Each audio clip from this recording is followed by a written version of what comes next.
Hello everybody, this will be a video on Market Cipher B using the indicator and looking at the higher time frames to determine what's going on with the lower time frames and what really to be looking for trades in general. If you guys enjoy this video, please give me a thumbs up. Plus, I will leave a link to Market Cipher in the description below.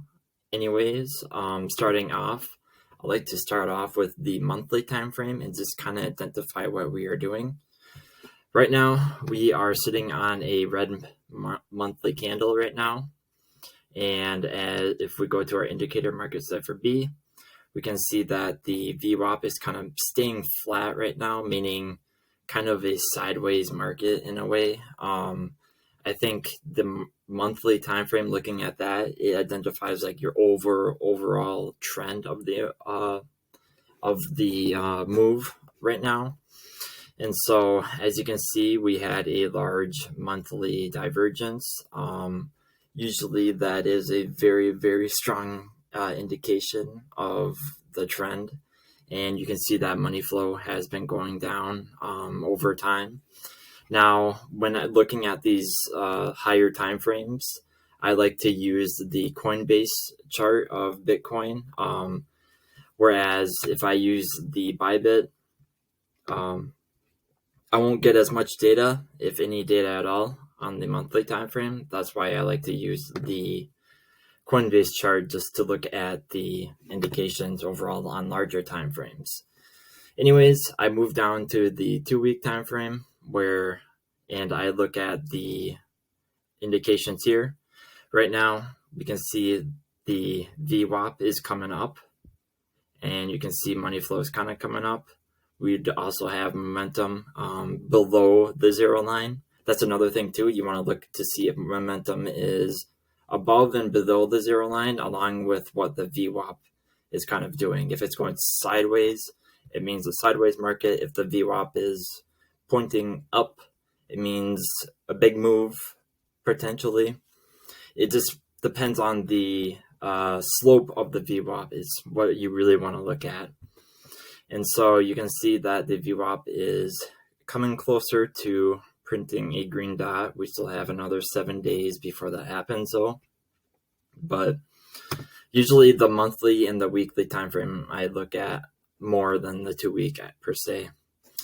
Anyways, coming to the weekly time frame, we can see that money flow is coming down, and it's actually just turned into the red just now.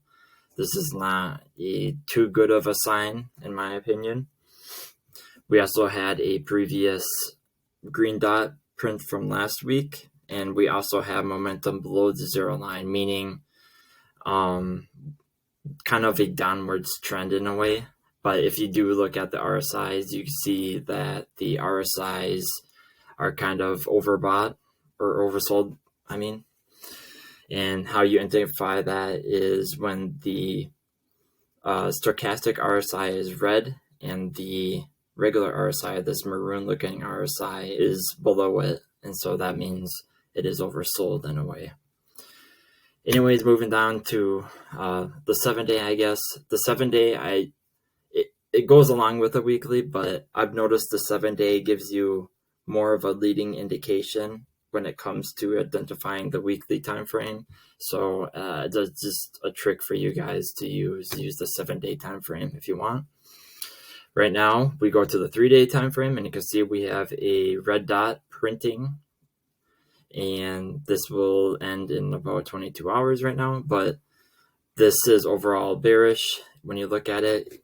And if you zoom in a little bit more, you can see money flow is just kind of making lower lows, and that is not really a good sign. Usually the 3-day is a pretty powerful indicator, especially 3-day blood diamonds. I have a whole video on that, but anyways, whenever a 3-day blood diamond comes, watch out, extended bear market. So anyways, moving on to the 2-day time frame. The 2-day I like to use because it kind of gives you a clear picture of the trend right now. Right now, we do have a higher lows right now, and if we do stay above that higher low trend structure. If you draw a trend line using this, if we do stay above that, this is pretty bullish. But right now, money flow is just making lower lows, and so that's not really a good sign right now, especially when you have the RSIs kind of looking, they're overbought in a way.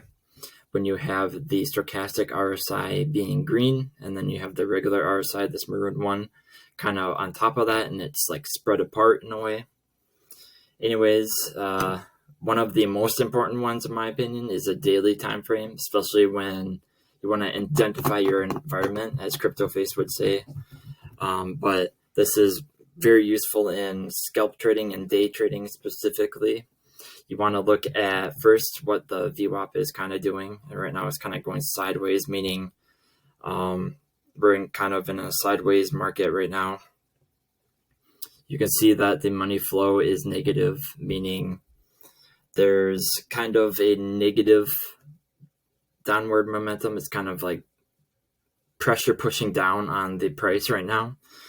But however, if you do look at it, you can see our momentum waves are below the zero line, meaning there's not as much downwards momentum to the move, but it still kind of looks pretty bearish. But if you do look overall, you can see that the money flow has been coming up. It's been kind of making this big W pattern in a way when you look at it with money flow. And money flow is probably one of the most important factors when looking at Market Cipher B. You kind of want to see what it's doing along with the VWAP and just kind of the angle of what it's doing. Now, keep this in mind. You want to do these two things when looking at the daily to the monthly time frame, I'd say. The VWAP is pretty important when it comes to the higher time frames. Anyways, after that, I kind of look at the 12-day and see what the 12 hour is doing. Usually the VWAP can be somewhat powerful. This can be important when you're wanting to look for scalp trades. You kind of want to look at what the 12-hour and the daily are doing. Right now, it kind of looks like the daily and the 12-hour are kind of doing the same thing. It's kind of being sideways and kind of oversold in a way. But however, money flow is coming down. So that overall is kind of bearish in a way. Next, I usually go to the 4-hour. And with the 4-hour, I look for divergences, see if we have any divergences. In my opinion, 4-hour divergences are one of the most powerful things, especially when we have a lot of downward momentum coming out, like right here during this 32,000 end of January bottom. We did have a 4-hour divergence, and then that did change the market structure overall. Same as right here, where we had a pretty good 4-hour divergence, and this did change the structure overall and kind of made a higher low. And right now, we did have a 4-hour divergence. However, it kind of split out. But maybe if the money flow can come up a little bit more and we can kind of get this momentum coming up, this would actually be a really nice 4-hour divergence playing out. And last, I'd say when looking for scalping is the 1-hour time frame. And with the 1-hour time frame, I mainly look at the VWAP to see what that's doing, along with the RSIs. And right now you can see the VWAP is kind of pointing up at a decent slope angle. The RSIs, however, are still split apart. They look sold. And whenever you have this large split, again, it's usually kind of a warning sign, and meaning that price will come back down, and there's like strong resistance above us. And so I hope that clarified things for you. Again, this is only looking at Market Cipher B, the indicator, when analyzing our environment and what's going to be happening with price and what trades to take. Every Monday morning, I try to do live analysis based on just what price is doing. And so feel free to watch me there. Again, if you guys like the video, please give me a thumbs up. Plus, I'll leave a link to a free Discord in the description where I post all my trades along with other crypto related ideas. Thanks.